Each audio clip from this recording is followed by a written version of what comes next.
Mesela Farabinin məşhur əsəri var, Əl-Mədinətul Fadil, Perfect State dediğimiz mükəmməl ölçü anlayışı. Orada təsəvvür edin ki, bu bir sosial məsələdir. Bir tutalım ölkə necə mükəmməl ola bilər, onun idarəsi necə olmalıdır, xüsusiyyətlər və s. və s. Təsəvvür edin ki, adam bu məsələyə, bir baxımdan sosial məsələyə metafizik bəhslərlə başlayır. Məsələn, tutalım Əl-Bəbul Əvvəl, birinci bab, Əl-Qavli fil-Mevcudul Əvvəl. Birinci babda, birinci mövzu nədir? İlk varlıq, Tanrının varlığı. Başlayır ondan izah etməyə ki, indi mən ərəbcəsini oxumağım vaxt çox getməsin. Birinci varlıq o varlıqdır ki, o Allahdır, o hər cəhətdən paçdır, müqəddəsdir, onda heç bir nöqsan yoxdur, filan, filan, filan. Sonra təbii ki, dindən danışır, orada padşahın xüsusiyyətlərindən danışır, nöqsansız olmalıdır, filan, filan. Yəni, belə bir insana gəlib ateizmi nisbət vermək bu gülüncdür. Bu sadəcə o qarşı tərəfin nə qədər məlumatsızlıq olduğunu göstərir.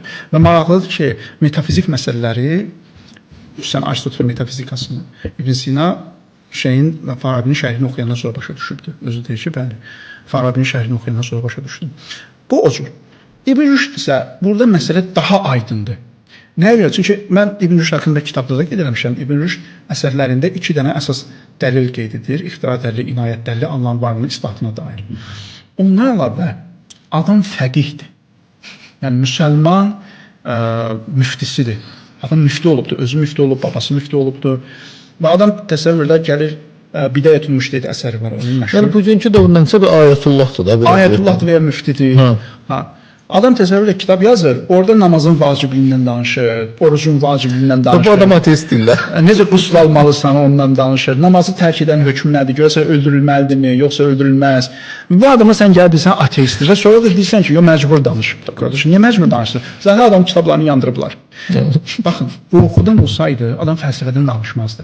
Çünki o dövrdə ora daxil olan yeni radikal cərəyanlar onun fəlsəfi görüşlərinə müxalif idi deyən onun kitablarını zaten yandırdılar. Yəni adam təqiyyə eləsəydi, qorxsaydı fəlsəfədən danışmazdı. Adam danışır, bunun heç bir qorxusu yoxdur. Xüsusilə şahın köməyindən sonra, dəstəyindən sonra başladı fəlsəfi fikirlərini rahat yaymağa. Niyə axı desin ki, mən tutalım teistəm, yalanlam? Ümumiyyətlə bu fikrə hardan gəlirlər ki, bu adam Allaha inanmayıb? Yəni çox qəribədir. Əsas məsələ, baxın, hamısının çıxış nöqtəsi nədir? Aləmin əzəli olması məsələsi. Oradan Bizim kitablarda, rus dilli kitablarda hamısının çıxış nöqtəsi aləmin əzəli olması məsələsi. Məsələ